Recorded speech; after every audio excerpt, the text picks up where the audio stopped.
Esto no se ha dicho antes. Esto es algo que, recorriendo la historia de la masonería, me di cuenta. Se hablan de muchísimas cosas alrededor de los masones. Se hablan incluso de rituales satánicos. Uh-huh. Se habla de un culto a Baphomet. Se habla incluso de una gran conspiración que hay en contra de la Iglesia Católica. Uh-huh. Quiero nada más dejar claro que la masonería existe. Conocían las más secretas y oscuras leyes del universo. Sí hay cosas que conectan a los masones con las grandes élites. Eso es definitivo. Sí. Pero sobre todo compartiendo esos conocimientos ultra secretos y místicos. Y se supone que con ese conocimiento místico levantaron las pirámides. No es neutral con cuestiones de la fe, como muchos de ellos dicen, sino que también que tiene una agenda clara para desacreditar y deshabilitar a la Iglesia Católica. Y él empezó a decir en 1882 que la masonería estaba haciendo rituales satánicos. Esto representaba el inicio de un enfrentamiento ideológico que definiría los siglos siguientes.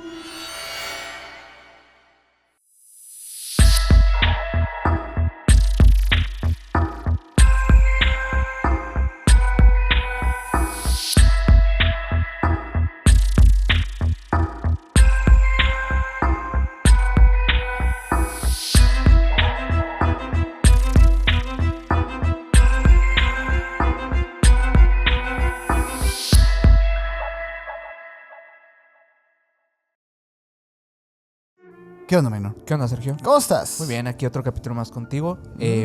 Estamos felices porque tenemos un tema que creímos como en las últimas ocasiones nunca tocar. Porque la verdad creíamos que nunca había en algún episodio en aquellos tiempos, pero el día de hoy las cosas se han ajustado. Sí, se han señor. puesto de forma maravillosa porque podemos hablar de los masones. De los masones, la emblemática masonería. Así es. ¿Cómo se dicen cosas de la masonería? Demasiadas, ¿no? Y creo que llama mucho la atención, sobre todo del morbo de las personas. Sí, y muchas veces no se paga ese morbo. No se paga y lo entiendo perfectamente. Uh-huh. Digo, hemos estado indagando diversas fuentes, diversos, incluso entrevistas. Uh-huh. Hemos indagado también la información histórica que hay acerca de los masones. Y digo, cabe aclarar, no somos masones. No. Por lo cual, obviamente... pues, Todavía. Exacto. Obviamente no estamos dentro de ese ámbito, de ese rubro, pero digo, nos dimos a la tarea de investigar lo más posible en relación a varias posturas que hay acerca de estos personajes, de esta gran organización. Organización, logia, sociedad secreta, de todo, ¿no? Sí. Fíjate que hace unos meses nos hicieron llegar al correo un video acerca de una de estas reuniones gigantescas, ¿no? De la masonería. Y digo, lo saco porque no vamos a mostrar el video, por supuesto. Sí. Por respeto, no por otra cosa. Pero hay algo que no ha cambiado en la historia de la masonería. Y es que la fascinación de las personas a lo que no conocen supera cualquier cosa. Sin duda. Es impresionante porque una de los atractivos más grandes del tema de la masonería son las cosas que no se conocen. Así es. Y de ahí entra la especulación. Sí. Vamos a entender en este capítulo tanto la historia como las implicaciones en gobiernos, en política y todo que tiene que ver propiamente con la masonería como tal. Así y es muy importante que se queden hasta el final de este capítulo. Sí, por favor. Y digo, si es así, pues bueno, antes que nada los invitamos a que se suscriban, que dejen su like en este episodio, que nos sigan en todas las redes sociales como Emisiones Podcast. A mí me puedes seguir con Minor Cordón en Instagram. A mí como Castellón Sergio en Instagram y al buen Mike Mike que está atrás en los controles como MikeAl99 en Instagram. Y el señor tiene 2 canales de YouTube para que lo vayan y lo sigan, por Así favor. es. Y les recordamos que por ahí está el link de los miembros del canal. El botoncito de unirme también funciona para lo mismo. Si ustedes se unen, tendrán contenido, pero va a llegar Santo Claus a su muchísimo. Sí, para este cierre de año está excelente, ¿no? Sí, Si gustan tener ese contenido, apoyar el canal, pues está perfecto, ¿no? Digo, queremos ofrecerles también algo distinto, queremos darles un contenido adicional que tenga un aporte distinto, porque eso no tiene censura, eso es lo interesante. Ojo, o sea, no es nomás apoyar al canal. No, Sí. no. Ustedes se llevan un montón de contenido. Exacto. Lives exclusivos, emblemas, Nosotros no emojis, queremos nada todo. regalado. Nada regalado. Somos del desierto nosotros. nosotros. Así es. Nosotros no nos regalaron nada. Pero bueno, ¿cómo empezamos este capítulo? Yo creo que, digo, sobre todo me gustaría hablar como de toda la sugestión que hay alrededor de este tema. Porque, digo, se habla mucho de la temática de los masones, como si conformara parte unificada con el tema Illuminati, reptiloides y conspiraciones y de las todos élites. los wiki que te imagines. Sí. No está del todo equivocado, porque sí hay cosas que conectan a los masones con las grandes élites. Eso es definitivo, eso es una realidad. Pero es un efecto colateral, diría yo. Es un efecto colateral. Hay cosas que no están tan asociadas. También se habla de leyendas más históricas, como incluso los caballeros templarios, como los originales masones. Se hablan de muchísimas cosas alrededor de los masones. Se hablan incluso de rituales satánicos. Se habla de un culto a Baphomet. Se habla de un culto a deidades antiguas, que posiblemente serían una contraparte del cristianismo. Se habla incluso de una gran conspiración que hay en contra de la Iglesia Católica. Toda esta información obviamente que tiene un respaldo de cierta forma, no que sea cierta o que sea mentira, simplemente que hay como que diferentes posturas, diferentes autores que hablan del tema. Lo que yo sí creo es que, digo, en el tema de la conspiración, creo que hay muchas cosas que no están bien definidas. No, como te digo, el halo del misticismo y el secretismo envuelve a esto, y eso le permea un campo fértil para las teorías de todo tipo. Así es. Todo sí, tipo, tanto pensar que estos masones son los primeros dueños del mundo, los que pues han creado todo el plan de la humanidad, que han tenido el contactismo extraterrestre. Y bueno, hay todas estas preguntas que es como ¿de dónde surgen estas leyendas urbanas, estas historias? ¿Y de dónde surge la masonería? Porque yo creo que ese es el mejor lugar para empezar, el principio. Exacto. Vaya. Quiero nada más dejar claro que la masonería existe. O sea, existe. Porque yo espero que ya hayan visto el capítulo de los templarios y de los Illuminatis, porque toda esta historia va ligada, pues, ¿no? Hay por ahí muchas personas que ponen en tela de juicio si esto existe o no existe.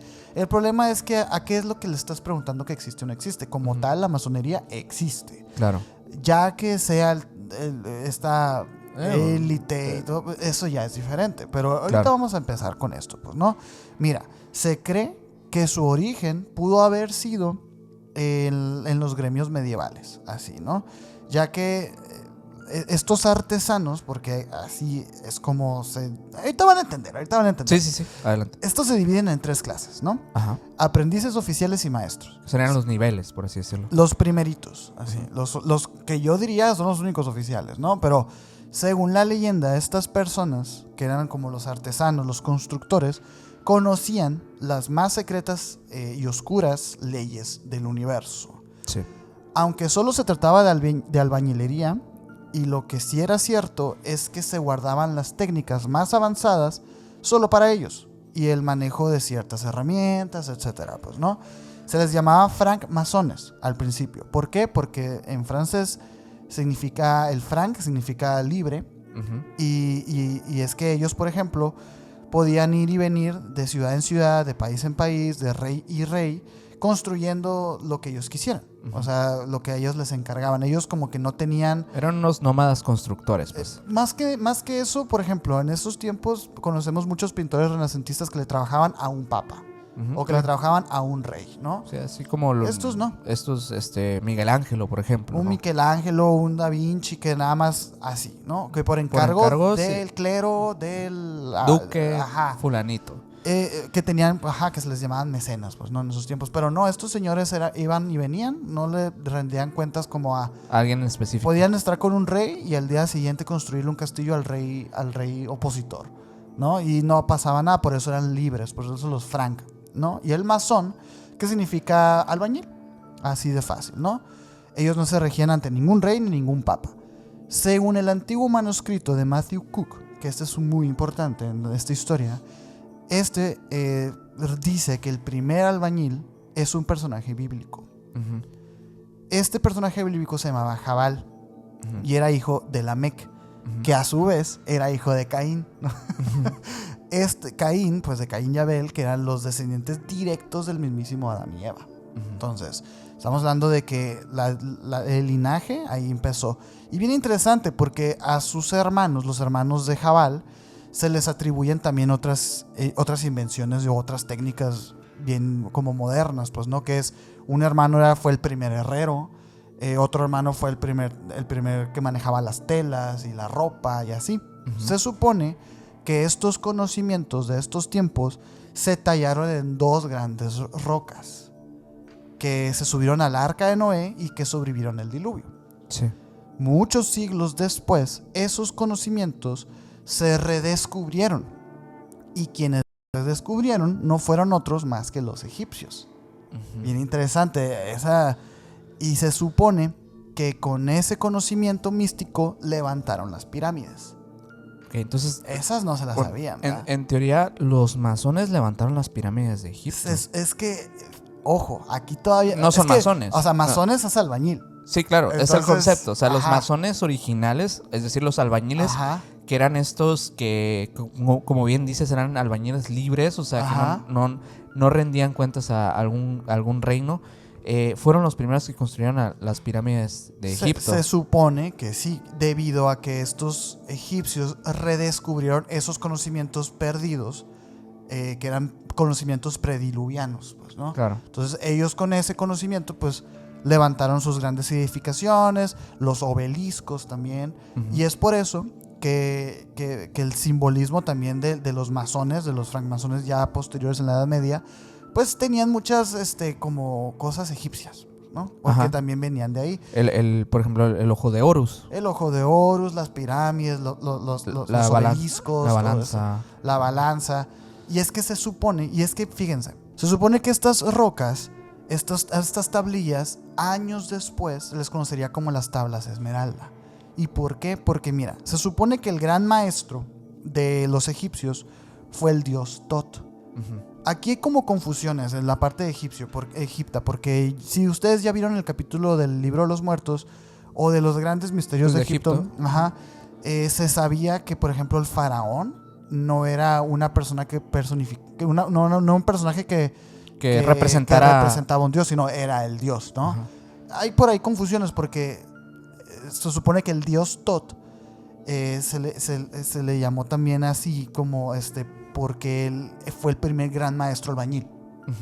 Lo que pasa aquí es que años después a este mismo dios Tot, o a este mismo personaje maestro albañil, se le conoció como Hermes Trismegisto.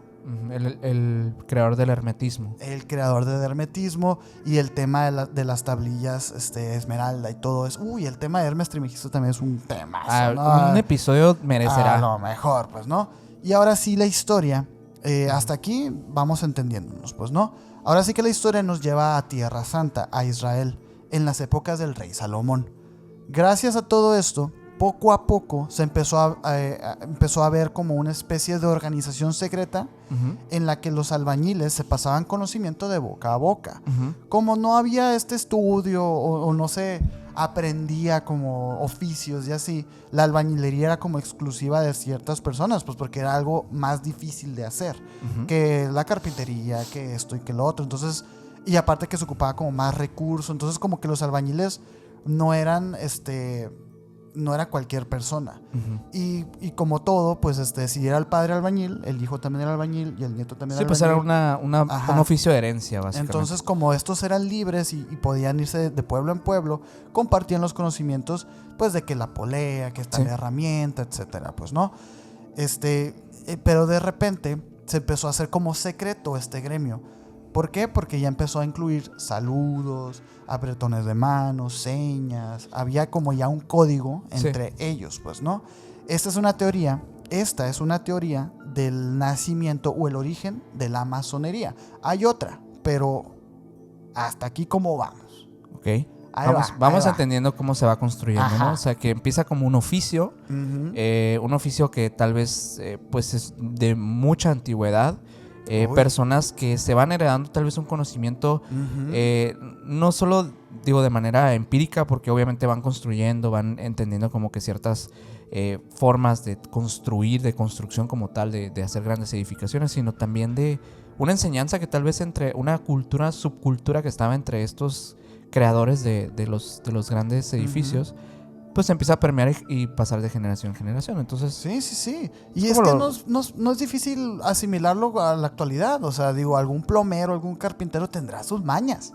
sí. Esas mañas antes eran técnicas secretas. O sea, era como que, ay, ¿y tú cómo levantas esa piedra? Ah, pues fíjate que taca. Y eran, pues, empírico, pues eran Sí, pues hay que conocimientos. recordar que en la antigüedad el conocimiento era solo para aquellos que pues eran pudientes, ¿no? Que Exacto. tenían poder adquisitivo. En cambio, aquí, o sea, no eran tal cual así, pero sí trabajaban junto con esas personas. O sea, y muchas tenían veces el recurso. la recompensa no era la parte Exacto. económica, sino el conocimiento que podías heredar. Otra de las teorías del origen de la masonería nos sitúa exactamente en la Edad Media, en la primera cruzada.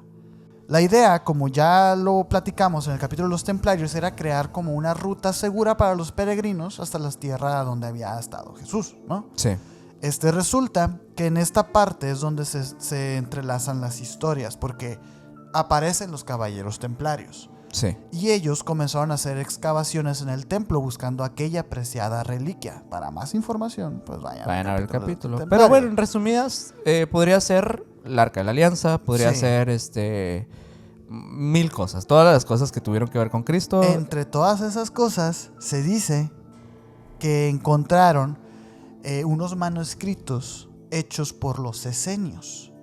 La Una secta religiosa, de la que se dice que Jesús era parte. Uh-huh. Y que además a estos esenios se les atribuyen la autoría de los manuscritos del Mar Muerto, Sí. luego conocidos como evangelios apócrifos. Así Entonces era muy importante. Se supone que estos manuscritos contenían información crucial de todos los saberes, ¿no?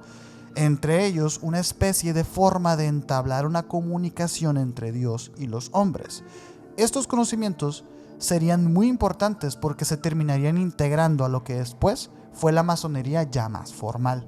Ya esto fue como la parte mística, Sí. el conocimiento místico de los masones, pero de ahí proviene, se supone, ¿no? Sí. Aquí es donde se le asocia a los templarios como la parte angular de las construcciones de las catedrales góticas de aquellos tiempos, Sí. ya que se dice que cuando los templarios llegaron a Francia con todo el poder y todo el dinero del mundo, se asociaron con el gremio de los constructores, financiando aquellas obras, pero sobre todo compartiendo esos conocimientos ultra secretos y místicos con este gremio, ¿no? Sí. Y aquí más o menos empiezan los misterios reales, ya que gracias a esto muchos empezaron a hablar de que ese gremio hacía rituales secretos de adoraciones paganas, algunos de ellos a Baphomet. Así es. Y así, Bueno, ¿no? Ajá. Es lo que se dice. Es lo que se dice. Y porque los templarios también se les acusó de lo mismo. Entonces, como que decían, pues es lo mismo. Por eso la ¿no? conexión, ¿no? Tan Ajá. directa. Eso ya lo hablamos en el capítulo de los templarios. Y es que en 1307, cuando el Papa Clemente V mandó buscar y cazar a los templarios, las teorías indican que muchos de ellos huyeron a Portugal y a otras partes de Europa. Donde supuestamente pues ocultaron Ajá. tesoros, conocimiento y posiblemente de ahí es por eso que se conecten con otras. De hecho, o sea, concretamente con los que me quiero centrar es a los que se dice que escaparon a Escocia. Uh-huh. Ya que se dice que años después ellos reformarían la orden de los templarios, pero se llamarían ahora masones, ¿no?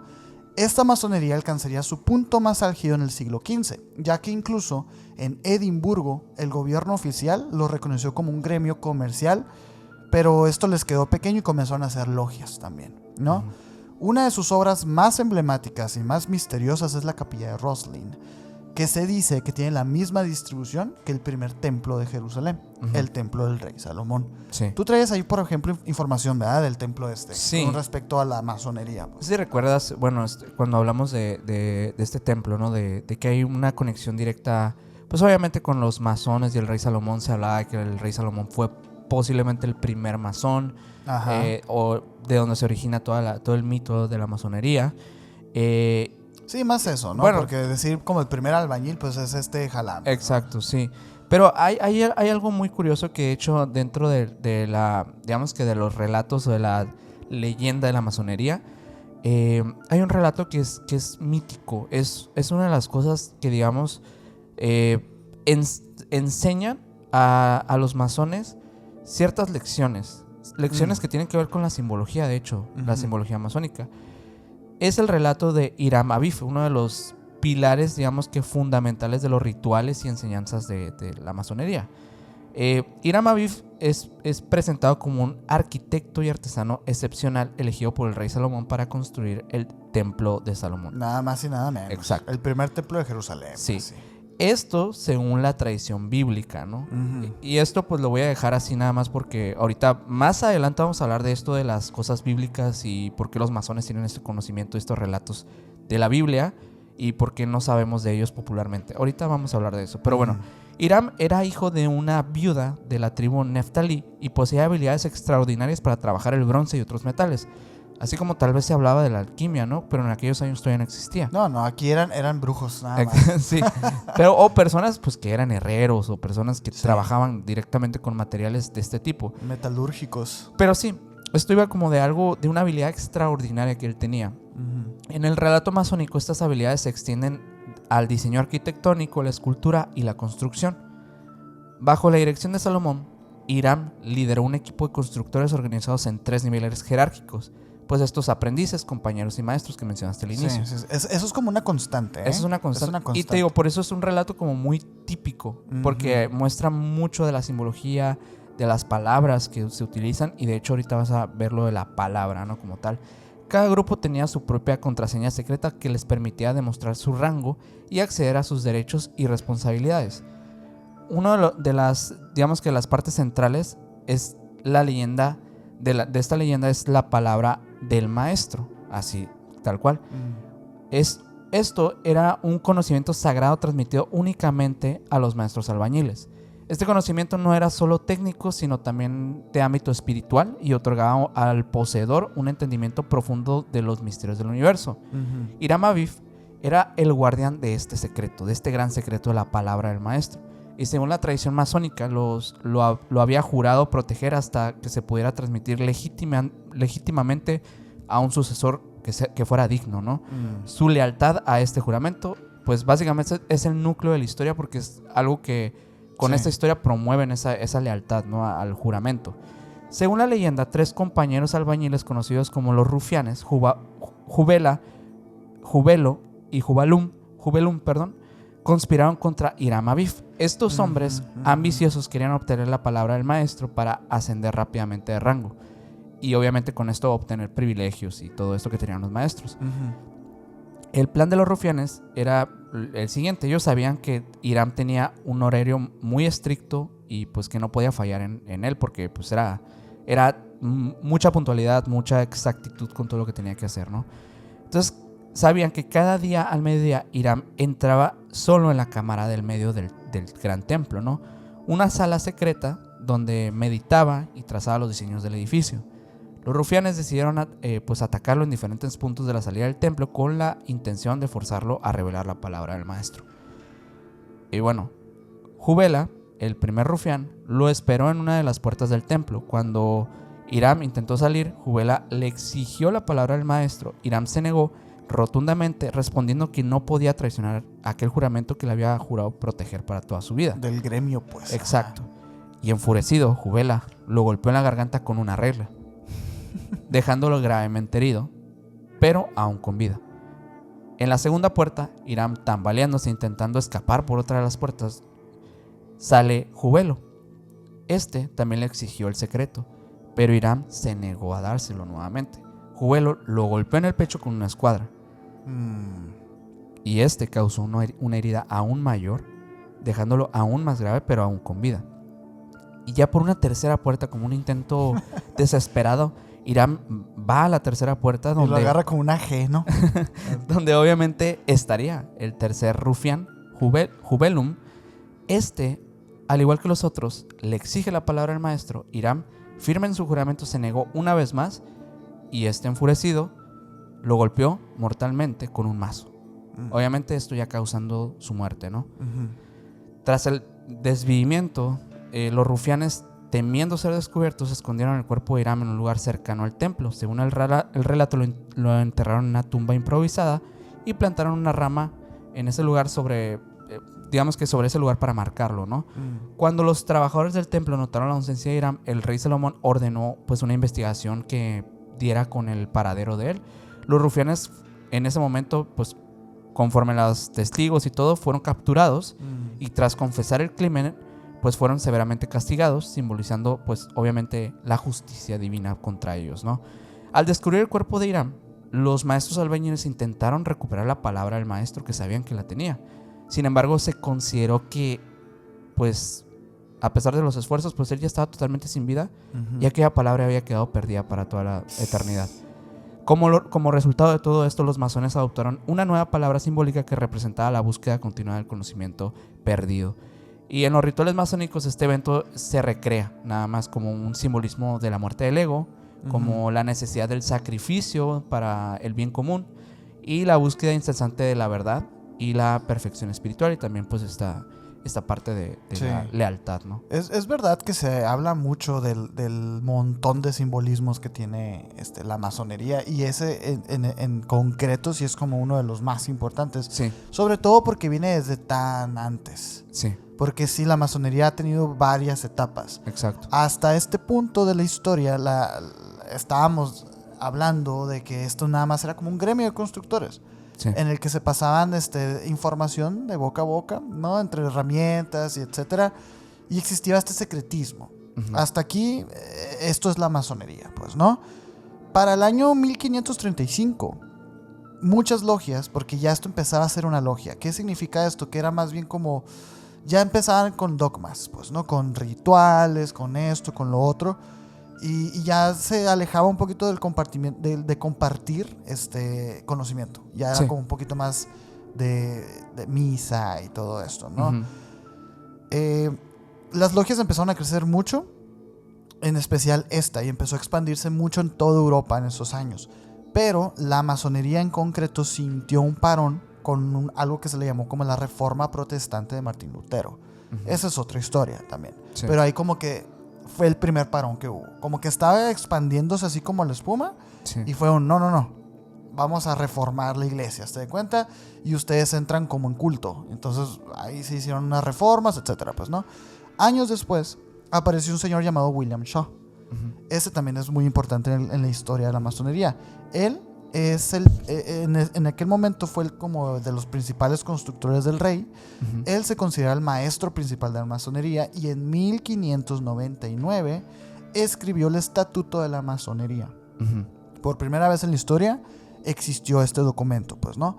En donde aquí se establecía todo con respecto a la logia. O sea, quiénes podían entrar, rangos, tarifas, reglas, saludos secretos. ¿Y qué era? O sea, bueno, digo, en resumidas cuentas, ¿qué necesitabas tú para entrar? Eso viene después. O sea, como que aquí nada más está esto. Pero lo que pasa es que cambia. Cambia, va cambiando. Y él confirmó que dentro del corazón de la masonería se guardaba un conocimiento esotérico secreto, que es el que les acabo de revelar ahorita, ¿no? Ajá. Que estos conocimientos realmente apuntan a construir algo que, y fíjate, o sea, construir algo que facilite como la comunicación con Dios, sin necesidad de un intermediario. Eso es lo que esconde en sí el corazón de la masonería, güey. Esto no se ha dicho antes. Esto es algo que, recorriendo la historia de la masonería, me di cuenta. Porque aquí ya empezaba también a existir esto de las sociedades secretas. Y todas las sociedades secretas tenían estos conocimientos esotéricos y así, pues. Sin embargo, la masonería tiene ese respaldo de estos apócrifos, de estos escritos de los esenios, de estas leyendas del rey Salomón. Claro. Y es como que dices tú, ok, esto es lo que esconden, güey. Sí. Pero bueno, para estos años, tener una sociedad secreta o una logia era como un café revolucionario, en donde se hablaban de cosas que no se podían hablar abiertamente, como la separación de la iglesia y del Estado, la política, economía y valores y así, ¿no? Por lo que, claro, que muchos nobles mamadores de ese tiempo querían estar ahí. Y ojo, ya lo mencionamos en el capítulo de los Illuminatis, pero el tener como estos conocimientos secretos no significa saber la verdad. Saber así como wow, o sea, no, a lo mejor un conocimiento secreto es, no sé, una de arroz y 2 de agua, ¿no? Sí. O sea, cosas así como... O bueno, el libro de un autor sueco que es sumamente prohibido. ¿Por qué? Porque está en contra del Papa. Sí, claro. Cosas así. O sea, realmente no estamos hablando así de un sincretismo de tan alto nivel. De invocaciones. En aquel punto. Sí. En aquel punto, ¿no? Se cree incluso que Sir Isaac Newton, era masón. Ajá. Y aunque en realidad, o sea, esto yo no lo sabía, pues, ¿no? Pero en realidad no hay ninguna prueba de que Isaac Newton haya sido masón. Era muy fan de la alquimia, eso sí. Era alquimista. Era alquimista y aparte él era muy, pero muy fan del templo del rey Salomón también. Así que pues no sería raro que sí hubiera sido masón, o sea, al final de cuentas. Sí, además pues era teólogo también. Él era teólogo, él era un ferviente católico, o sea, era cristiano, perdón. O sea, no era alguien que fuera en contra, porque luego también eso empieza a fomentar mucha desinformación. Los masones creen en Dios, o sea, no es algo... Sí. Que esa parte, no creen en su propio Dios, no, o sea, creen en un Dios, en algo superior. Sí, pues, ¿no? Y fíjate que en varias de las entrevistas, terminaba decepcionándome un poco cuando escuchaba pues estos típicos podcasts en los que intentan pues invitar masones. Y digo, me parece perfecto que los inviten pues para saber, porque mucha gente tiene la curiosidad. Lamentablemente cuando terminan invitándolos, no hay mucha información que den o que por lo menos alimente ese... Sí, pues que el gusanito del morbo, ¿no? Sí, termina siendo algo, digo, en esencia, todas las introducciones dicen lo mismo, ¿no? Que no eran, digo, no son una sociedad secreta, sino discreta, que... creen en un poder superior, que es necesario creer en un poder superior para pertenecer. Entonces dices, bueno, ¿y qué pasa con todo esto de los cultos y los rituales? Y entonces, si yo puedo creer en Buda y tú puedes creer en Cristo, ¿qué no podemos? O sea, ¿cómo voy a hacer un rito de lo mismo que tú haces? Exacto. Y es ahí donde entra la duda y las preguntas, ¿no? Y sobre todo porque muchas de las leyendas que cimientan esta logia, como las del rey Salomón, por ejemplo, pues no son compartidas en religiones como taoístas, chivaístas o budistas. O sea, no existe rey Salomón para ellos, ¿sabes? Entonces... es raro, es extraño. Ahorita me dijiste unos datos muy interesantes antes de empezar a grabar y ahorita los rescatamos, ¿eh? Sí. Con respecto a eso de las creencias, porque parece ser muy abierto y a lo mejor y no lo es tanto. Sí, hay contraparte de toda esta temática de la lavada de manos de los masones, de que nosotros no hacemos nada, ¿no? Pero digo, continuamos con la historia porque luego... está muy interesante. Va cambiando y creo que sí va perfilándose a otra cosa. En 1717, por primera vez, se abrió la primer logia oficial masónica en Inglaterra. Dándose a conocer mucho más y sobre todo confirmando, o sea, uno, el poder que estaban recaudando y dos, pues que existía. O sea, realmente la masonería era esta sociedad secreta en la que todos querían entrar, pues. Obviamente empezó a tener como pues sus filtros. O sea, ya no cualquier persona podía entrar. Sí. Y además aquí, en esta parte de la historia, ya nos estábamos alejando mucho de un gremio de constructores. O sea, ya estaban llegando personas que querían hablar de otras cosas que no fueran albañilería. Y a su vez estaba empezando a deformar pues la idea principal de la masonería. Sí, pues que era la arquitectura, la construcción. Aquí entra otro señor llamado James Anderson, que era clérigo y escribió otro reglamento y deberes masónicos. En se presentaba como una tradición inmemorial que se perdía en las tinieblas de la historia y el tiempo, güey. Con eso, la gente fue un wow, ¿no? Conocimiento perdido en las tinieblas del tiempo, ¿no? Con esto, por supuesto que se expandieron aún más y empezaron a tener muchísimo prestigio entre todas las otras logias. Menos una, claro. Los Illuminati, que ya los hablamos, pues, ¿no? Pero esa es otra historia, güey. Llegaron hasta América. Ajá. Y esto sería importante, ya que en 1776, cuando se firmó la Declaración de Independencia, los masones tenían mucho que ver. Sobre todo George Washington, el primer presidente de Estados Unidos, que en efecto era masón, güey. De los más importantes. Era masón. Y para estos entonces, la logia se mantenía con muchas complejidades en su sistema de grados. Se mantenían los primeros 3 grados, ¿no? Los primeros 3 originales, que eran aprendiz, ayudante de obra o maestro. Ese de ayudante de obra tiene como o ayudante o algunas variantes. Pero en sí eran esas tres, ¿no? Por ejemplo, en la Escocia de esos tiempos existían 33 grados, presuntamente ya permeados por la influencia cristiana y los años de Jesús. Por ahí también en estos podcasts que mencionas, que yo también me eché varios, ¿no? Se hace la relación de la numerología, del 3 como el número perfecto, 2 veces 3, 33 fueron los años de Jesús, y un montón de cosas. Pero por ejemplo, en el estado de York, o el rito de York, o rito americano, no eran 33, eran 13. Eran 13 grados. Que se piensa que por las 13 colonias, pues, ¿no? Las 13 primeras colonias de Estados Unidos. ¿Tú qué tienes, por ejemplo, de los grados? De los grados. Pues fíjate que, o sea, de igual forma encontré varias cosas. O sea, como que siento yo que los niveles en sí, como que sí van variando. Y digo, dentro del mismo tema de estos tres primeros, ¿no? Que es aprendiz, el compañero, el maestro. Y como dices, en el rito escocés, que se encuentran más grados, encontré varias cosas que están curiosas.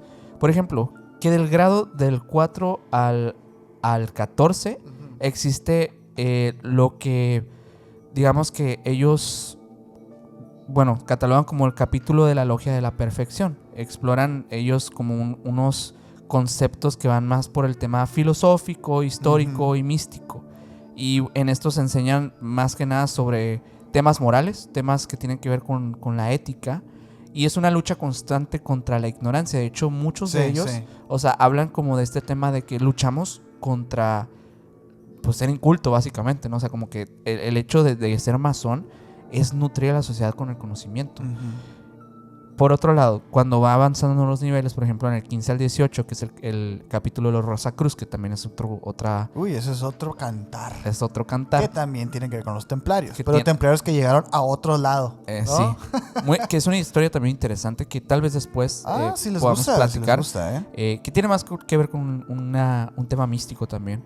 Pero bueno, en estos se centran más que nada en la búsqueda de la iluminación espiritual. Por eso... también digamos que entramos a otros niveles que tienen que ver más con la semiótica, que la semiótica termina siendo la interpretación de los símbolos, o sea, cómo el ser humano está rodeado de símbolos, pero los masones específicamente están rodeados de más símbolos, porque ellos pueden verlos en todas partes, o sea, no solamente el hecho de nosotros podemos ver, pues sí, o sea, vemos, pasamos y a lo mejor no lo notamos, pero para ellos es evidente, o sea, la simbología de todo esto es lo que se les enseña en esos capítulos, ¿no? Por así decirlo. En esos niveles. Ya del grado 19 al 30, que es el consejo de Kadosh, aborda ya temas de liderazgo, pues ya son más de grados más altos, ¿no? Entonces, habla de temas de liderazgo, la justicia, refuerza también la idea de la lucha por la libertad y la igualdad, pero la idea de la libertad en el significado de ser una persona libre en las decisiones, ¿no? O sea, de no afectar a los demás, obviamente, pero sí, claro, de ser una persona que piense libremente, o sea, que más allá de los ismos, como dicen, ¿no? De las cosas que te implantan socialmente, que la misma sociedad o la política o la religión o lo que tú quieras, que principalmente por esto se critica mucho a la masonería, porque a la vez que como que quiere dar a entender como que reforzamos la idea de la libertad de pensamiento, pues ellos también están implementando una idea, una rama de pensamiento, y tan así que lo ponen por niveles y te van, adoctrinando de cierta forma para que pienses de cierta forma. Luego, porque Aleister Crowley llegó y hizo un despapalle, sí. Y ya como último de los grados, del 31 al 33, que serían, pues obviamente, los grados más altos, que por ahí salen muchos de estos grados 33, y que todos son grados 33. Todos son grados 33. A ver, George Washington no era grado 33. Benito Juárez no. Sí. Y tú me vas a decir que eres grado 33. Exacto. O sea, hay muchas, como digo, hay muchas logias, ¿no? Eso también cabe aclarar. Hoy en día la verdad es que muchas personas pueden ser masones, o sea, por invitación puedes llegar a ser masón. Cosa que antes no se podía. Supuestamente en estos rangos, ya se les otorga méritos excepcionales y contribuciones a directamente de las logias masónicas, ¿no? O sea, como que se les da un renombre, un respeto, una serie tal vez de favores. Digo, eso ya es como un sincretismo. Eso ya es un poquito especulación, pero no lo dudaría nada. Sí, o sea, esto ya entra, y digo, dentro o sea, nada más vean el gabinete de Donald Trump. Sí, dentro de la discreción que ellos dicen, que ellos mencionan, no el sincretismo, sino la discreción, pues hay cosas que ellos no hablan. O sea, y sí, por eso mismo se dice que, digo, Estados Unidos se fundó por un masón. Por un masón, y claro que está empapadísimo de simbología masónica. Sí, ¿no? de hecho dicen que Washington D.C., o sea, está plagado de símbolos masones.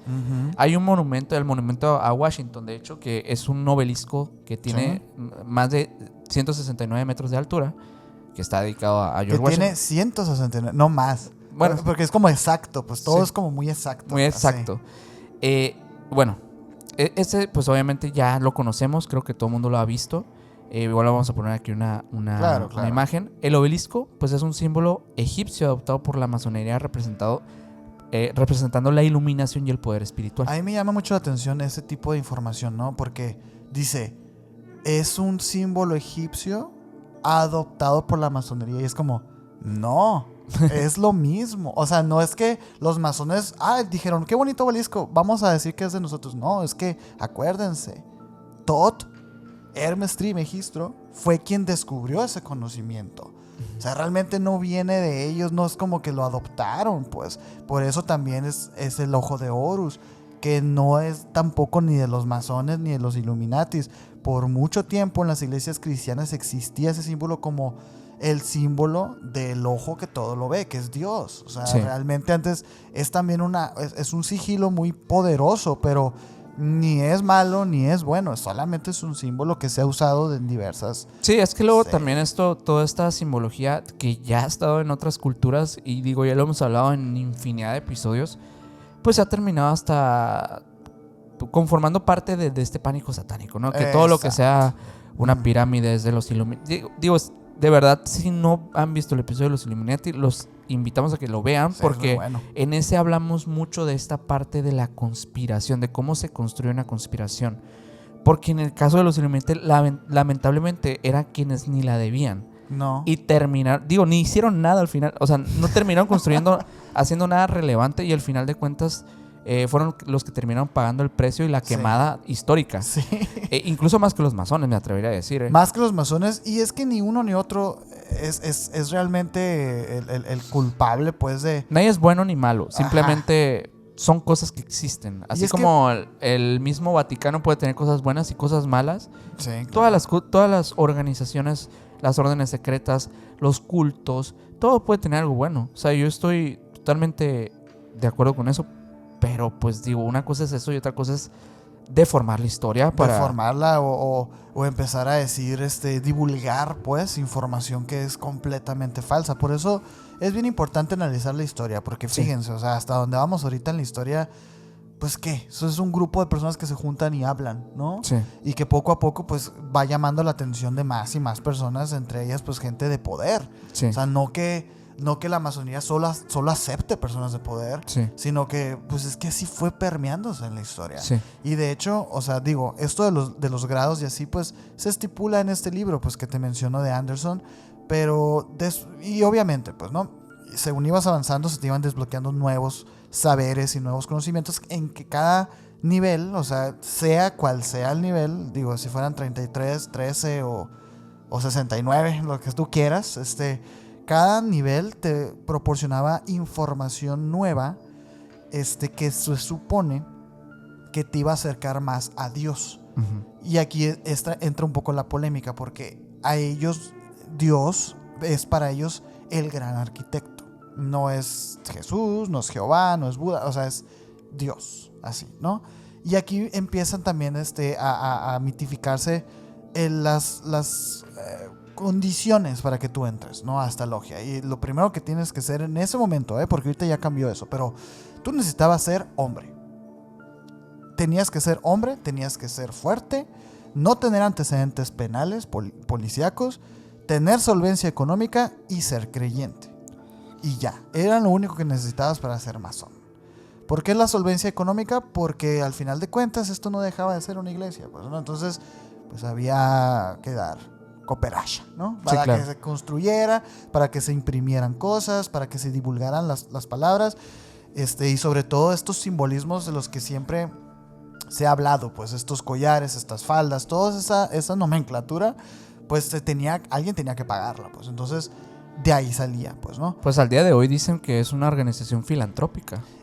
Ahorita vamos a llegar a eso, porque hasta aquí estaban creciendo como una fuente de pensamiento, nada más, ¿no? Y de poder adquisitivo. Y de poder adquisitivo. En su simbología se pueden ver referencias, ver referencias a todo, pues, ¿no?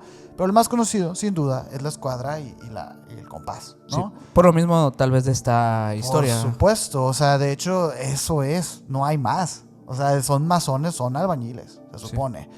Que luego cambiaría ese concepto de albañil a albañiles del mundo, ¿no? Como constructores del mundo, del nuevo orden y así. Pero eso es otra historia, ¿no? Hay una G también, que es como la G en medio, que significa, algunos dicen que o God en inglés o Geometry, que también es parte, ¿no? Sí. El ojo que todo lo ve también es de ellos, de inspiración egipcia, claro, también. Y es curioso porque es de ellos. Se usaba en iglesias y se usaba en recintos cristianos, pero porque ellos los construían, güey. Uh-huh. Y eran parte también del simbolismo que era un secreto entre ellos. O sea, para la gente era como que, el ojo que todo lo ve. Pero otro masón entendería que esa iglesia fue construida por un masón debido al ojo ese. Lo que decíamos ahorita, ¿no? La semiótica entre ellos. Exacto, pero ellos nada más. ¿Y para qué? No más, güey. ¿No? Uh-huh. Para un sentido de pertenencia, ¿sí? quizás. Un sentido de seguimos aquí. Aquí andamos y todo bien, ¿no? Es bien curioso cómo eso se ha deformado tantísimo al punto de que yo no sé qué asusta más a las nuevas generaciones. Si la estética nazi o el ojo que todo lo ve, güey. O sea, dices tú, a la vez está asociado directamente a lo oscuro, a lo malo, y es como, pues no, hay que ver la historia nada más, güey, un poquito. Sí. Ahorita vamos a hablar de otras cosas, ¿eh? Sí. Ahora es cuando, en este momento, en el 76, en el 776, sí. Y aquí ya existían los Illuminati, por ejemplo, la iglesia declaró a todas estas logias como herejías. Y se les empezó a confiscar bienes y a perseguir a los miembros. Muchos dicen que porque ya empezaban a ser también muy poderosos y no querían a otros caballeros templarios, ¿no? Entonces empezaron a perseguirlos. No eran tan tajantes como en la Santa Inquisición, pero sí estaban prohibidos, pues. O sea, era ilegal. Claro. Y aquí también empiezan algunas teorías de conspiración, porque parece ser que en Inglaterra se hizo caso omiso de estas reglas y estas leyes, güey. Porque la mayoría de los congresistas eran masones, güey. Uh-huh. Esto se replicó en las 13 colonias llamadas Estados Unidos, güey. Ahí que dicen que ellos tienen mucho poder. Claro. ¿Por qué? Porque sí lo tienen.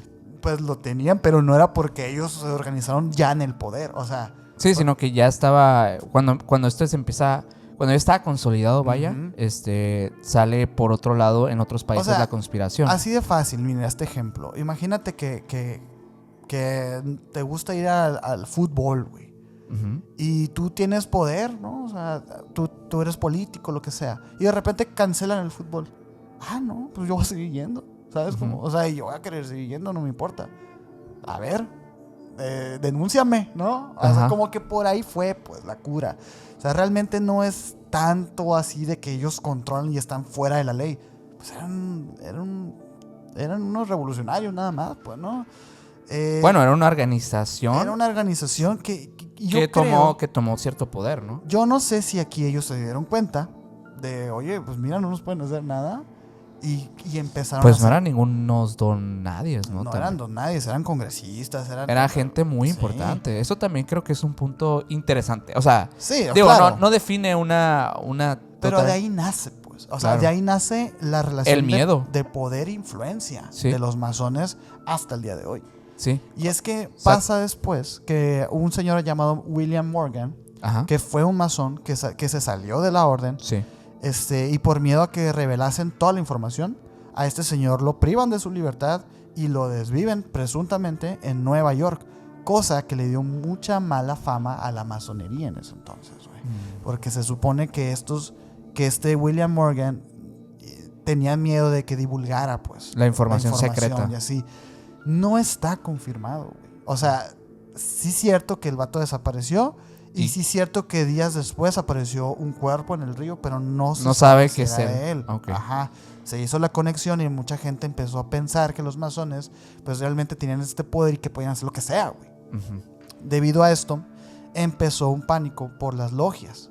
E incluso hubo un partido que no duró mucho, pero era un partido político que era explícitamente antimasónico. Uh-huh. O sea, ya estaba empezando todo esto, pues, ¿no? Este movimiento. Pero entonces, ¿no? ¿De dónde es cuando empieza todo el verdadero cochinero de la masonería, güey? Bueno, Leo Taxil fue un aprendiz a quien descubrieron plagiando y que fue expulsado de la orden. Son aprendiz de masón, pues, ¿no? Del grado aprendiz. Y él empezó a decir en 1882 que la masonería estaba haciendo rituales satánicos y que querían dominar el mundo por medio del control y los desvivimientos, güey. Poco después, y ojo aquí, poco después dijo que todo había sido una broma, güey. Okay. Y que estaba despechado con ellos, pero sin embargo, todo esto ya se había salido totalmente de control, pues, ¿no? Y aquí es la parte en donde entran los masones actuales, pues, ¿no? Para limpiar la imagen de esto, llegó un señor llamado Albert Pike, que quiso enfocar los esfuerzos en la filantropía, güey. Ahora, la masonería no era una logia secreta y así, sino era discreta. Ahí es cuando empieza todo eso. Este tema de ahora. Ahora, ellos son abiertamente buenos y ellos quieren crear una libertad religiosa, filosófica y económica en el mundo, compartiendo sus valores. Y desde hace más de un siglo que ya aceptan mujeres en la masonería también. Sí, que están las logias mixtas, ¿no? Que son logias mixtas que no son muy comunes y de hecho pues los puristas de la masonería no lo ven bien. No, y no consideran que sea una logia... Y no consideran que sea legítima. Sí. Pero pues... esa es básicamente la historia de los masones, güey. Y por otro lado, creo que... dentro de toda esta historia, pues obviamente... Ahorita vimos algunas entrevistas, vimos algunas personas que hablaban de esto... Y está raro, pues, que digas, bueno... ¿Cómo escaló tanto, güey? Sí. O sea, ¿cómo nos fuimos a invocaciones? Y ¿en qué momento, güey? Y bueno, yo también me pregunté eso. Me pregunté, ¿por qué viene... ¿Por qué todo el mundo habla de estas cosas? Y no se sabe, por ejemplo, nada de los rituales, no se sabe nada de realmente todo esto de la iniciación. Y bueno, dentro de los mismos podcasts o las mismas pláticas que veía yo de los masones, no decían nada relevante. Nada relevante. Y es impresionante que, una cosa pues es que ahora digas soy discreto y no voy a decir nada. Y otra cosa es que si estás guardando un secreto. O que sea sumamente redundante.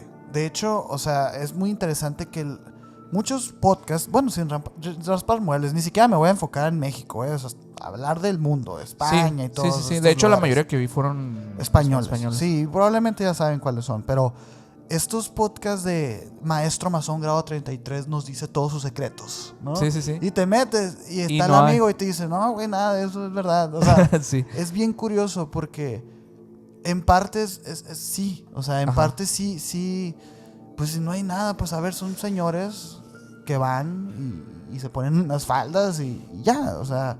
Pero fíjate, ahí te va, porque eso es lo que te quería platicar. A ver. Cuando yo estuve adentrándome en esos temas, me di cuenta que había algo más. Había algo más del por qué la gente veía a los masones. Yo veo y lo noto, y díganme ustedes en los comentarios qué piensan, que muchos ven a los masones como personas que sí ocultan la verdad, como personas que son auténticamente malas o que tienen algo que están construyendo y que la verdad es que se disfrazan de no, todo bien, somos muy buenos, ¿no? Uh-huh. Y yo quise saber por qué la gente pensaba así, ¿no? Si había alguien que estuviera hablando de todo esto, y me di cuenta de algo. Hay diversos autores que han estado involucrados con la masonería o que han estado investigando acerca del tema y han propuesto cosas distintas. Hay un libro llamado Iglesia y Masonería, las dos ciudades, de Alberto Bárcena.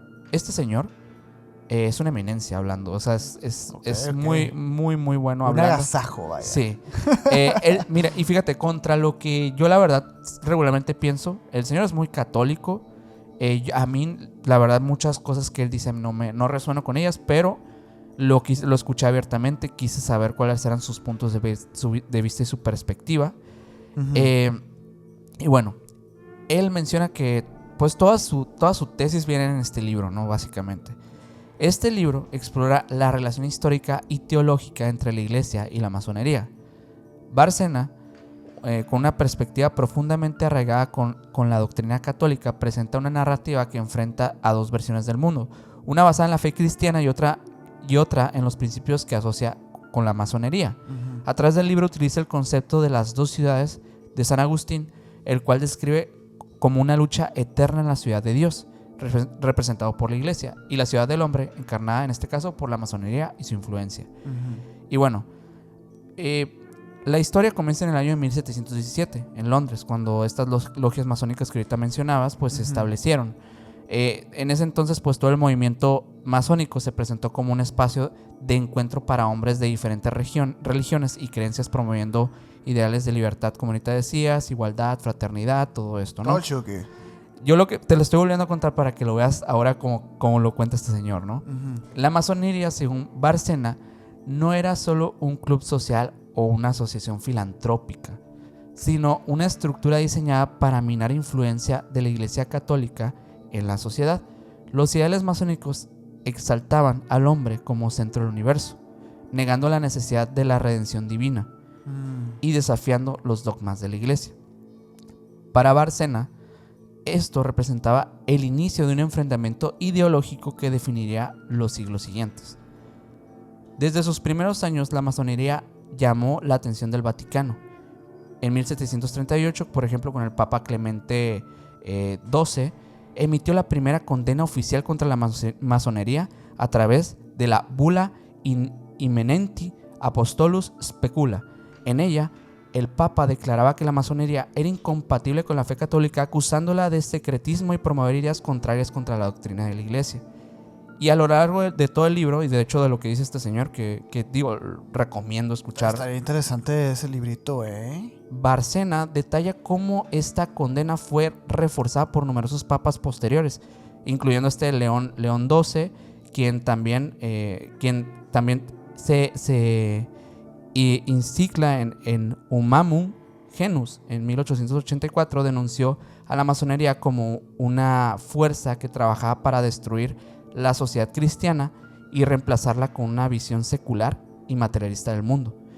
Para Bárcena, esta oposición no solo era teológica, sino también política, ya que la masonería jugó un papel clave en los movimientos que buscaban separar la iglesia del Estado y promover leyes contrarias a los valores católicos. Que se logró en México. Exacto. O sea, Benito Juárez logró separar iglesia de Estado. Separar iglesia y Estado, y él era masón. Sí.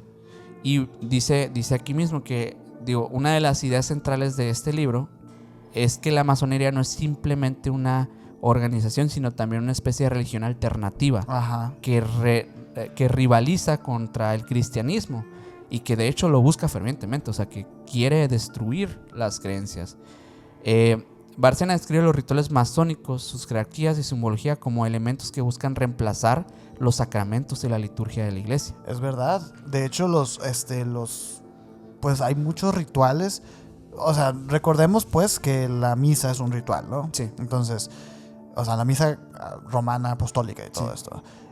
Los masones también tienen sus misas y también tienen sus sacramentos y sus iniciaciones y todo. Sí. Y son muchísimo más llamativas, digamos. Más estrambólicas. Rimbombantes. De hecho, o sea, la iniciación se habla mucho de que te tapan los ojos. Nada de esto es realmente secreto, pues, ¿no? O sea, sí, eso sí. Hay muchos documentales, güey. De la imágenes. Sí. Aquí vamos a poner unas imágenes. Sí, les tapan los ojos y los llevan como al cuartito pero el chiste es que ellos no saben dónde está el cuartito porque es como una representación de la incertidumbre de la vida, ¿te das cuenta? Como de que ellos no saben a dónde van, así como nadie sabe a dónde va en la vida. Uh-huh. Y sobre todo el tema de lo frágil que es la vida, porque al esta persona tener los ojos vendados e ir caminando pues en un lugar donde no conoce, pues el riesgo a morir es muy alto. Sí. Entonces como que por ahí va, pero te digo, es todo simbolismo. Sí. O sea, realmente es todo simbolismo. Es lo mismo que decir la hostia es el cuerpo de Cristo. Sí. Y el vino su sangre. Es como básicamente. Sí. Pero sí es cierto eso, güey. Tiene mucho sentido. Digo, a mí se me hizo que tenía bastante sentido. Digo, no comparto todo con este autor. Como todo es muy tajante, me imagino, ¿no? Sí, o sea, hay cosas que igual a mí no me gustan tanto. Respeto, por supuesto, la postura y digo, de verdad es una persona que expone muy bien el tema y es muy conocedor del tema de los masones. Pero bueno, digo, y aquí viene lo denso y lo fuerte o lo polémico de este señor que dice, según Bárcena, en los grados más altos de la masonería se promueve una adoración implícita a Lucifer. Pero no un Lucifer que tiene que ver con Satanás o con un demonio, sino como el símbolo de la luz y el conocimiento. La estrella del alba. Sí, lo que obviamente pues se convierte en una oposición directa a las creencias cristianas, ¿no? De hecho, él usa varios testimonios de exmasones y documentos históricos para argumentar que la masonería no es neutral con cuestiones de la fe, como muchos de ellos dicen, de hecho en estas entrevistas que hemos visto, Sí. sino que también que tiene una agenda clara para desacreditar y deshabilitar a la Iglesia Católica. Sí, eso ya hablaría, o sea, ya es criticable, porque ya habla de una hipocresía. Y digo, a ver, los cristianos también son hipócritas. Sí, totalmente de acuerdo. Justamente es lo que yo pensaba, digo, todo lo que cuando estaba viendo lo mismo que este señor decía, digo, sí entiendo el punto y probablemente tenga razón, pero también existe eso mismo del otro lado. O sea, sí. Por eso digo, no es que algo sea bueno o malo, simplemente que son oposiciones. No, está bien decirlo, o sea, está bien saber que esa banderita de ay, aquí con que creas en un Dios, pues a lo mejor no. Sí. Y digo, no me quiero extender mucho con lo del libro porque digo, es un libro, o sea, es bastantes cosas las que vienen, pero por ahí me encontré, gracias a este señor Bárcena, que él mencionó otro libro que me llamó mucho la atención y quise pues traer así como una pequeña sinopsis del libro, porque este libro tiene un nombre bien llamativo: Servía a Lucifer sin saberlo. Y este fue escrito por Serge Abad Gallardo. Describe varios rituales masónicos a los que asistió. Él fue masón. De hecho, vi algunas entrevistas de él. Habla español, creo que su idioma original es francés, si no me equivoco, pero habla muy buen español, entonces se entiende bastante bien en las entrevistas que le hacen. Y digo, no da detalles exhaustivos debido al juramento del secreto masónico, que pues aún respeta de cierta medida el señor. Pero sus relatos... O respeta o hacen que o hicieron que lo respetara. Sí. Sin embargo, según sus relatos, se puede reconstruir cómo vivió uno de estos rituales, pues los cuales, pues digamos que experimentó creciente incomodidad. La noche de un juramento, ¿no? Era una noche fría cuando Sergei Abad Gallardo fue convocado a una reunión especial en la logia masónica. Esto no era un encuentro común, sino un rito de iniciación para ascender al siguiente grado. Un honor solo reservado para aquellos que habían demostrado compromiso con la orden. La sala ceremonial estaba decorada de manera sobria, pero cargada de simbolismo. Columnas adornadas con grabados, un altar cubierto con un paño negro y en el centro unas copas. Y una escuadra, pues estas de metal, ¿no? Típicas, que brillaban bajo la luz de las velas. A Serge se le pidió que se despojara de sus objetos personales, incluyendo cualquier símbolo religioso que llevara consigo. ¿Ropa también? Pues objetos personales, ropa okay. no. Pero bueno, fue conducido a una pequeña antesala donde le vendan los ojos, como ahorita decíamos. Y bueno, llega un guardián vestido con una túnica negra. Le tomó el brazo y lo guió hasta el centro de la sala, donde le hicieron arrodillarse frente a un altar. La venda fue lentamente retirada y ante él había un símbolo que no había visto antes, pero que pues obviamente él no cuestionó en el momento. Una estrella de 5 puntas que estaba invertida en el altar. Y aunque Serge había escuchado explicaciones sobre su significado filosófico y humanista, o sea, que se alejan pues del satanismo y la magia negra y eso, ¿no? Sí. Obviamente que cuando lo ve dice, algo está raro aquí. Y las palabras pues que estaban siendo pronunciadas por su maestro pues aumentaron la incomodidad porque sonaban como palabras que no entendía, no sabía qué era lo que estaban diciendo. El maestro de ceremonias, vestido con este mandil dorado con símbolos en oro, comenzó a hablar con su voz solemne y dijo: hoy, frente al gran arquitecto del universo, haces un juramento de fidelidad absoluta. dejarás de lado las falsas creencias y abrazarás la luz del conocimiento, donde el hombre es su propio creador. Y Serge, siguiendo el protocolo, colocó su mano derecha sobre el compás y la escuadra, mientras la otra sostenía un pergamino con el juramento escrito con esos caracteres antiguos. A su alrededor, los demás masones parecían estar en silencio, formando este círculo. Me imagino yo, perdón aquí que te lo interrumpa, ¿no? Pero me imagino yo como estas ceremonias que se ven de que en las fraternidades, ¿sabes? De las universidades, así Sí. como todo muy de mentiritas. Ajá, Sí, como de Skull and Bones, así. Ándale. Pero no, pues este señor sí estaba frente a los masones y supuestamente, ¿no? Y esto es o sea, sí era masón, eso sí es cierto. Ah, no, o sea, no por decir que no era, que es mentira, sino un poquito como, pues, de mentiritas. Sí, como un teatro. Como si muy teatral. Muy teatral. Muy teatral.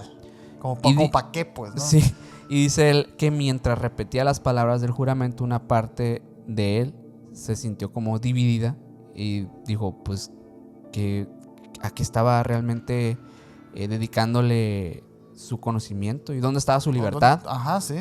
Porque realmente se sentía pues obligado a hacer eso, ¿no? Para pertenecer. Sí, es que desde que te dicen vas a abandonar tus creencias falsas, tú dices, oye, pero ¿y si yo quiero creer en eso, güey? Sí. ¿Dónde está mi libertad, no? Y es Libre ahí, albedrío. pues obviamente cuando empiezan los cuestionamientos, ¿no? Y tras del juramento, el maestro de ceremonias toma una antorcha, enciende frente a él el símbolo del central del altar, que esta luz ilumina el camino de aquellos que buscan la verdad. Proclamó. Serge observó cómo las llamas se proyectaban como sombras alrededor de las paredes, creando figuras que dice él que en ese momento hasta empezó a creer que cobraban vida, ¿no? O sea, como que estaba en un tema muy muy así como esotérico, terrorífico, ¿no? Es como que te van llevando, pues. Te van llevando. Te van llevando. Entonces, el maestro pidió que todos los presentes repitieran una frase cuyo significado, pues, Serge apenas entendía, ¿no? Que era Lux Lucis qui adducti ad perfectum. La luz de la luz que conduce a la perfección. Aunque parecía inofensiva, más tarde al reflexionar con los estudios religiosos, Serge llegó a interpretar estas palabras como una referencia a Lucifer. Tradicionalmente asociado pues obviamente a la luz, más que nada para los masones. Y para los luciferianos. Y para los luciferianos. Que de hecho dicen estos señores que en realidad Lucifer, o sea que los luciferianos, digo, de cierta forma, sí tienen esta parte como de darles interpretación como de búsqueda del conocimiento y todo esto, pero que todos como que son intenciones disfrazadas, ¿no? Te digo, es que es una perspectiva muy católica de verlo y como muy de contraparte. Si tú piensas eso, estás en contra de la iglesia. Entonces como que por eso como que vi el conflicto que hay entre iglesia y masones, ¿no?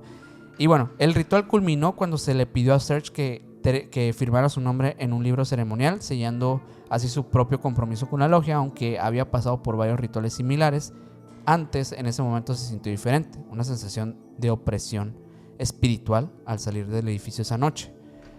Y bueno, años después reflexionó sobre este ritual particular y lo vio como, digamos que punto clave para empezar a cambiar su forma de pensamiento. En ese momento no había entendido completamente pues por qué el simbolismo que había presenciado pues podía tener una connotación negativa, ¿no?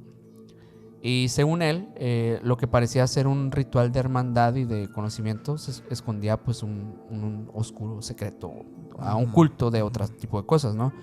Y pues bueno, Serge con los años, digo, se sale de los masones y empieza a hablar de sus temas. Y digo, muchas entrevistas, tiene este libro. Desconozco si tiene otros libros, pero sí, digo, es una persona no lo dudo, o sea, yo creo que como los contactados, este señor va a vivir de eso. Sí, güey. y creo que es importante, digo, analizar por nuestra parte. Digo, no somos masones, no somos católicos. Entonces... somos unos youtubers. Sí. Que somos, digo, de cierta forma agnósticos, o sea, tenemos nuestras creencias donde queremos, básicamente. Sí. Que, bueno, realmente se puede ver o entender por qué existen estos conflictos, ¿no?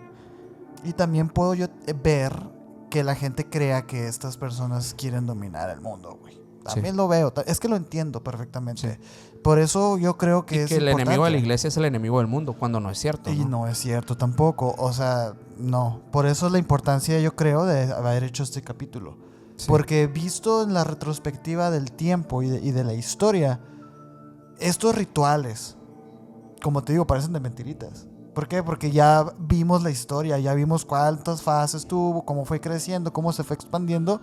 Y no es más que gente que quiere hablar de otras cosas que no podían en su contexto social y que fueron haciéndose herméticos cada vez más y más y más. Pero al final de cuentas, los secretos, o sea, los secretos que esconde la masonería, yo creo que quedaron revelados en este capítulo, güey. Y yo siento y espero de verdad que entren a este capítulo a verlo y que ese morbo que están esperando en la masonería se satisfaga. Así es, porque, digo, la verdad es que sí es un poco difícil cuando te vas ahí de podcast, contenido en contenido, notas amarillistas, encontrar esta información.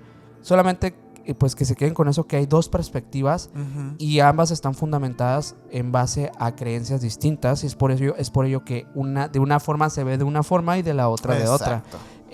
Sepan que hay masones malos como hay católicos malos, hay católicos buenos como hay masones buenos.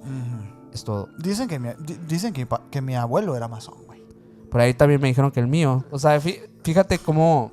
El tuyo también, Mike. Fíjate, güey. Díganos ahí si tienen algún familiar masón o Ajá. si alguien les ha dicho que su abuelo era masón. Digo, hoy en día todo el mundo fue masón o ha sido masón. Es que es sentido de pertenencia. Todo esto de las sociedades secretas es sentido de pertenencia, protección social y... Ay, no sé, me parece muy interesante cómo esto se desvía tanto al punto de reptilianos, güey, ¿no? Sí. O sea, reptilianos manejando... Culpa a David Icke por eso. David Icke tuvo toda la culpa de esto. Que ojo. Como lo dijimos con los Illuminatis. Que esto sea así, estas dos logias sean así, no quiere decir que no haya una que sí esté controlándolo todo, güey. Pero como es secreta, pues no la sabemos, güey. Es que si quieres hacer es secreta, si quieres hacer un verdadero grupo secreto, no se va a enterar medio internet de No, todo eso. pues no. Entonces, no sé, piensen en eso. También piensen en eso. Y pues yo creo que espero que se hayan llevado algo bueno a este episodio. Esperemos que lo hayan disfrutado. Esperemos que, digo, regularmente cuando se habla de estas temáticas a veces se torna un poco aburrido, pero siempre queremos darle nuestro toque. Esperemos que no haya pasado eso. Sí, la verdad yo me divertí, me entretuvo mucho este tema, se me hace sumamente interesante y esperemos que lo hayamos transmitido de esa forma para ustedes. Muchas gracias. Suscríbanse a este canal, dejen su like si les ha gustado este video. Síganos en todas las redes sociales como Emisiones Podcast. Si estás escuchando esto en Spotify, califica con 5 estrellas este canal. Y recuerda que puedes comentar ya también. Sí, puedes comentar y seguirnos también por ahí. Sobre todo, a mí me puedes ir como Minor Cordón en Instagram. A mí como Castillón Sergio en Instagram y al Mike, que estuvo apuntando todo, pero yo no sé a quién se lo está mandando eso. Sí. O sea, una información secreta. Yo vi una pirámide ahí en las notas del Mike. Yo le vi una pirámide. Bueno, al Mike lo pueden seguir como MikeGal99 en Instagram. Mike el Masón. Mike Masón, grado 33. Grado El señor tiene 2 canales de YouTube para que vayan y lo sigan, por favor. Así es. Muchas gracias y nos vemos en el próximo video. Hasta la próxima. Bye.